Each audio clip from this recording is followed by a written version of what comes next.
کہ قیامت تک جو کچھ ہونے والا ہے، یا قبر کے تعلق سے، یا میدان محشر، یا جنت دوزخ، جن چیزوں کی بھی خبر دی ہے اس کو تہ دل سے انسان قبول کر لے، کیونکہ وما ينطق عن الهوى ان هو الا وحی یوحی، رسول رحمت اس وقت تک کچھ نہیں کہتے جب تک کہ رب کا حکم نہ ہو جائے۔ کس طریقے سے آپ کی تصدیق کی جائے؟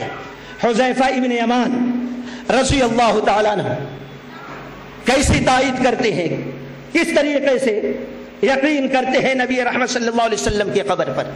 ایک مرتبہ رسول اللہ صلی اللہ علیہ وسلم نے ایک سواری خریدی اور کہا بھئی سواری میرے گھر تک پہنچا دو، وہاں آؤ اس سواری کی قیمت دے دیتا ہوں۔ رسول رحمت صلی اللہ علیہ وسلم آگے چل رہے تھے، سواری بیچنے والا سواری کی رسی پکڑ کر پیچھے پیچھے چل رہا تھا۔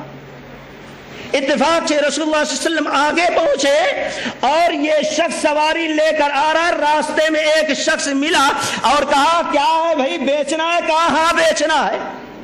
کہا کتنے کی؟ کہا اتنے کی۔ نبی رحمت صلی اللہ علیہ وسلم سے 300 درہم میں بیچا تھا تو 350 درہم بتا دی۔ اب وہ شخص کہا ٹھیک ہے میں لیتا ہوں، اب وہی اس کو دینے کے لیے تیار۔ تو رسول اللہ صلی اللہ علیہ وسلم نے فرمایا دیکھو میں ان کو سواری دے دے رہا ہوں۔ آپ صلی اللہ علیہ وسلم نے فرمایا ان کو کیسے دے رہے ہو؟ میرے ہاتھ سے بیچ دیے ہو اور تم سواری میرے گھر تک پہنچانے آ رہے ہو، قیمت لینے آ رہے ہو۔ اب اس کی نیت خراب ہو گئی، کہا نہیں میں بیچا ہی نہیں تھا آپ کے ہاتھ پہ۔ اللہ کے نبی نے کہا بیچے تھے تم؟ وہ شخص کہتا اگر میں بیچا تھا قیمت لینے آ رہا تھا تو کوئی گواہی پیش کرو۔ اب یہ بات بڑھتے گئی، لوگ جمع ہوتے گئے، سب کہنے لگے اے اللہ کے نبی علیہ الصلوۃ والسلام ہم جانتے ہیں آپ سچے ہیں، لیکن جب یہ خرید فروخت ہو رہی تھی اس وقت ہم موجود نہیں تھے۔ بات بڑھتی گئی، لوگ جمع ہوتے گئے۔ حذیفہ بن یمان رضی اللہ تعالیٰ عنہ آئے اور پوچھے کیا مسئلہ ہے؟ لوگوں نے بتایا ایسا مسئلہ ہے۔ اسی وقت زور سے کہا اللہ کی قسم میں اس بات کی گواہی دیتا ہوں کہ اللہ کے رسول صلی اللہ علیہ وسلم نے اس سواری کو خریدا اور اس نے بیچا اور یہ سواری گھر تک نبی کے پہنچانے جا رہا تھا، قیمت لانے جا رہا تھا۔ قسم کھا کر گواہی دے دی، تصدیق کر دی۔ اب وہ شخص سواری چھوڑا اور قیمت لیا جانے لگا۔ بعد میں آئے رسول اللہ صلی اللہ علیہ وسلم، حذیفہ رضی اللہ عنہ، کہا کیا بات ہے؟ اللہ کے نبی نے کہا یہ بتاؤ جب میں خریدا وہ بیچا تو اس وقت تم موجود نہیں تھے، ایسے کیسے تم نے قسم کھا کر گواہی دی؟ یہ نبی علیہ الصلوۃ والسلام کی بات پر یقین ہونا چاہیے۔ نبی کے خبر پر یقین ایمان کی علامت ہے۔ آج بہت سے لوگ کہتے ہیں ہمارے سمجھ میں بات آتی نہیں، حدیث آتی نہیں، امام کا مسئلہ سمجھ میں آتا ہے، بابا پیر بابا کی بات سمجھ میں آتی ہے لیکن نبی کی بات سمجھ میں نہیں آتی۔ یاد رکھیے اللہ و رسول سے دلیل پوچھا کوئی تو کافر لوگ پوچھے تھے، لیکن جو ایمان والے تھے رب کعبہ کی قسم ان کے سمجھ میں بات آئی نہیں آئی لیکن فوراً قبول کر لیا۔ یہ ایمان کی علامت تھی۔ کہا کیسے گواہی دی؟ کہنے لگے اللہ کے رسول صلی اللہ علیہ وسلم آپ آسمان کے بارے میں اتنی باتیں بتاتے ہیں، ہم آنکھ بند کر کے قبول کر لیتے ہیں، تو یہ کیسے ہو سکتا ہے کہ دنیا کی معمولی سی بات پر آپ جھوٹ بولے؟ اس لیے ہم نے کہہ دیا اللہ کی قسم آپ نے خریدا اس نے بیچا ہے۔ رسول رحمت صلی اللہ علیہ وسلم مسکرا دیے۔ رب کو یہ ادا بڑی پسند آئی کہ نبی کے بات پر ایمان لانے والا کیسا ہوتا ہے۔ اللہ کی قسم تھوڑا وقت گزرا تھا، رب نے اسی وقت جبریل امی کو بھیجا نبی رحمت کے پاس سے، اور رسول اللہ صلی اللہ علیہ وسلم نے فرمایا اے حذیفہ جب تم نے میری بات کی تصدیق اس طریقے سے کی رب خوش ہو گیا اور خوش ہو کر جبریل امی کو بھیجا اور تم کو یہ فضیلت دی کہ جب تک تم زندہ رہو گے تمہاری اکیلے کی گواہی 2 مومن مردوں کے برابر گواہی مانی جائے گی۔ یہ مقام یہ مرتبہ رب نے دیا۔ تو رسول کے رسالت پر ایمان لانے کے لیے پہلی شرط یہ ہے کہ نبی رحمت کی خبر پر یقین کیا جائے، اور دوسری چیز اطاعت۔ اطاعت رسول اللہ صلی اللہ علیہ وسلم کی اطاعت ہو. الا لہ الخلق والامر، خالق اللہ، حکم دینے والا اللہ تعالی، اللہ تبارک و تعالی خالق، حکم دینے والا اللہ تعالی، اور پھر اللہ تبارک و تعالی یہ حکم دے رہا ہے وَمَن يُطِعِ الرَّسُولَ فَقَدْ أَطَاعَ اللَّهَ، جس نے رسول کی اطاعت کی اس نے اللہ کی اطاعت کر لی. کیا فضیلت ہے ایسے لوگوں کے بارے میں. عائشہ صدیقہ رضی اللہ تعالیٰ عنہ بیان کرتی ہے کہ ایک مرتبہ رسول اللہ صلی اللہ علیہ وسلم بیٹھے ہوئے تھے کہ ایک صحابی رسول، حدیث میں نام کا ذکر تو نہیں ہے، آ کر بیٹھ گئے، چہرے پہ بڑا رنج غم ہے. اللہ کے نبی علیہ الصلوۃ والسلام نے پوچھا کہ یہ بتاؤ آج بڑی تکلیف میں، بڑے غم میں، بڑے رنجیدہ نظر آ رہے ہو، بات کیا ہے؟ کہ اللہ کے نبی علیہ الصلوۃ والسلام بات ہے. کہا کیا بات ہے ذرا بتاؤ تو. کہنے لگے وہ صحابی رسول، اللہ کے نبی علیہ الصلوۃ والسلام ہم گھر میں رہتے ہیں، کاروبار میں رہتے ہیں، بیوی بچوں میں رہتے ہیں، بے چین ہوتا ہوں، بے قرار ہوتا ہوں، گھر چھوڑ دیتا، بیوی بچے کو چھوڑ دیتا، کام کاج چھوڑ دیتا ہوں، بھاگ کر آتا ہوں، آپ کے چہرے اقدس کا دیدار کر لیتا ہوں، اللہ کی قسم سکون مل جاتا، دل کو چین قرار آ جاتا ہے. دنیا میں تو قرار سکون حاصل کر لیتا ہوں، لیکن غم یہ سوچ کر ہوتا ہے، رنج یہ سوچ کر ہوتا ہے کہ آپ بھی مرنے والے ہیں، ہم بھی مرنے والے ہیں. آپ اللہ کے حبیب، آپ اللہ کے محبوب، آپ اللہ کے رسول، آپ اللہ کے پیارے، آپ اللہ کے دلارے، آپ سیدھا جنت میں اونچے مقام پر، میں جنت میں جاتا ہوں کہ نہیں، اگر چلا بھی گیا تو نہ جانے کہاں دور مجھے جنت میں ڈال دیا جائے گا اور آپ اونچے مقام پر ہوگے.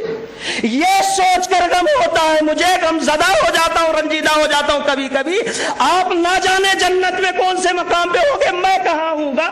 میں سوچتا ہوں دنیا میں بھاگ کر آپ کا دیدار کر لیتا ہوں، دل کو سکون مل جاتا ہے، لیکن آخرت میں دیدار آپ کا کیسا ہوگا یہ سوچتا ہوں، غم زدہ ہو جاتا ہوں. ان کے غم کو سنا اللہ کے نبی علیہ الصلوۃ والسلام، آپ کے چہرے اقدس نیچے ہو گیا، جواب کچھ بھی نہیں، سر کو نیچا کر لیا، نیچے ہے. آپ بھی غم زدہ، صحابی رسول بھی غم زدہ، آپ بھی غم میں، صحابی رسول بھی غم میں. رب تعالیٰ کو کی رحمت جوش میں آئی، جبریل امی کو بھیجا اسی وقت، اور جبریل امی اسی وقت سورۃ النساء آیت نمبر 69 لے کر آئے. رب تعالیٰ نے فرمایا اے میرے پیارے صحابی غم زدہ کیوں ہو، تمہارے درد کا علاج رب نے دے دیا ہے. خوش ہو کر چہرے اقدس کو اٹھایا، کہا اللہ کے رسول صلی اللہ علیہ وسلم میرے غم کا علاج رب نے دیا، کیا ہے علاج، ذرا دوا تو بتا دیجئے. نبی رحمت صلی اللہ علیہ وسلم سورۃ النساء کی آیت پڑھتے وَمَن يُطِعِ اللَّهَ وَالرَّسُولَ فَأُولَٰئِكَ مَعَ الَّذِينَ أَنْعَمَ اللَّهُ عَلَيْهِمْ مِنَ النَّبِيِّينَ والصديقين والشهداء والصالحين وحسن اولئك رفيقا. جو لوگ اللہ کی اطاعت کرتے ہیں اور رسول اللہ صلی اللہ علیہ وسلم کی اطاعت کرتے ہیں فاولئک مع الذین انعم اللہ علیہم، اللہ تبارک و تعالی ایسے مطیع لوگوں کو ان لوگوں کے ساتھ جنت میں داخل کرے گا جن کے اوپر انعام کیا ہے. وہ لوگ کیا ہے، مع النبیین والصدیقین والشہداء والصالحین وحسن اولئک رفیقا. نبی ہوں گے، شہداء ہوں گے، صدیق ہوں گے، صالحین ہوں گے، ایسے نیک لوگوں کے ساتھ مطیع رسولوں کو جنت میں داخل کر دیا جائے گا. دوسری شرط نبی کے رسالت پر ایمان لانے کی اطاعت ہے، اور تیسری شرط ہے رسول اللہ صلی اللہ علیہ وسلم جو دے لے لو، جس سے روکے رک جاؤ. ما آتاکم الرسول فخذوہ وما نہاکم عنہ. اپنے طرف سے بدعت ایجاد کرنے کی ضرورت نہیں، اضافہ کرنے کی شریعت میں ضرورت نہیں، چاہے اچھی بدعت ہو چاہے بری بدعت۔ بڑی مشہور معروف وہ حدیث ہے، ذرا سامنے رکھو، امام بخاری رحمت اللہ علیہ نے جس کو کتاب النکاح کے اندر نقل کیا، راوی انس بن مالک رضی اللہ تعالیٰ عنہ، وہ کہتے ہیں کہ اللہ کے رسول صلی اللہ علیہ وسلم کی بیویوں میں سے ایک بیوی عائشہ رضی اللہ تعالیٰ عنہا کے گھر 3 صحابی گئے، ایک نہیں 3۔ وہ صحابی کون تھے واللہ اعلم، کچھ لوگوں نے نقل کیا، حدیث میں تو نہیں ہے۔ علی رضی اللہ تعالیٰ عنہ ہے، عثمان رضی اللہ تعالیٰ عنہ، عبداللہ ابن مسعود، واللہ اعلم کون صحابی تھے۔ یہ 3 صحابی گئے اور پوچھا نبی علیہ الصلوۃ والسلام کا کیا معاملہ ہے۔ خیر نبی علیہ الصلوۃ والسلام سے سوال کیا گیا تو آپ کی بیوی سے، بیوی محترمہ نے بتا دیا ایسا ہے ایسا ہے۔ اب وہ تو تینوں صحابی، بڑی نصیحت عبرت آمیز حدیث ہے، اللہ کے نبی علیہ الصلوۃ والسلام کے عمل کو معمولی سمجھا، اور ایک نے کہا میں نکاح ہی نہیں کروں گا، ہمیشہ اللہ کی عبادت کرتے رہوں گا، اور دوسرے نے کہا میں ہمیشہ رات بھر تہجد پڑھوں گا۔ آج امام کے بڑے ہونے کی، بڑے امام بڑے بزرگ ہونے کی علامت کیا؟ امام صاحب نے عشاء کے وضو سے 40 سال تک فجر کی نماز پڑھی، اس لیے سب سے بڑے امام۔ فلاں اتنے بڑے پیر ہیں، اتنے بڑے پیر ہیں کہ انہوں نے ایک پیر پہ ٹھہر کر 15 برس تک نماز پڑھی۔ سوچنے کی حدیث سامنے رکھو، ہمارا نہیں عقیدہ ہے کہ کوئی ایسا امام کر سکتا ہے یا کوئی بزرگ ایسا کر سکتا، لوگ کہتے ہیں۔ اس حدیث کو سامنے رکھیے، ایک نے کہا رات بھر تہجد کی نماز، ایک نے کہا ہمیشہ روزہ، ایک نے کہا نکاح نہیں کروں گا، ہمیشہ اللہ کی عبادت کرتے رہوں گا تاکہ رب راضی، جنت حاصل۔ تینوں چلے گئے، اللہ کے نبی علیہ الصلوۃ والسلام آئے، معلوم ہوا ایسا ایسا ہے، فوراً باہر نکلے، تلاش کرتے کرتے یہ تینوں سا، کیا آپ لوگ گئے تھے گھر پہ؟ ہاں گئے تھے۔ ایسا ایسا کہا؟ ہاں کہا۔ آپ نے کہا اما واللہ، الفاظ سنو، اما واللہ انی لاخشاکم للہ واتقاکم، یاد رکھنا رات بھر نماز پڑھنا یہ عبادت گار ہونے کی علامت نہیں، ہمیشہ روزہ رکھنا یہ متقی ہونے کی علامت نہیں، عبادت گزار ہونے کی علامت کیا ہے؟ بڑے متقی ہونے کی علامت کیا ہے؟ کائنات میں اللہ کی قسم نبی رحمت سے زیادہ رب سے ڈرنے والا نہ پیدا ہوا نہ پیدا ہوگا، رب سے کائنات میں نبی رحمت سے زیادہ پرہیزگار کوئی نہ ہوا ہے نہ قیامت تک ہوگا۔ آپ کہتے ہیں اما واللہ انی لاخشاکم، اللہ کی قسم میں اللہ کے لیے سب سے زیادہ ڈرنے والا ہوں اور اللہ تعالیٰ کا سب سے زیادہ تقوی اختیار کرنے والا۔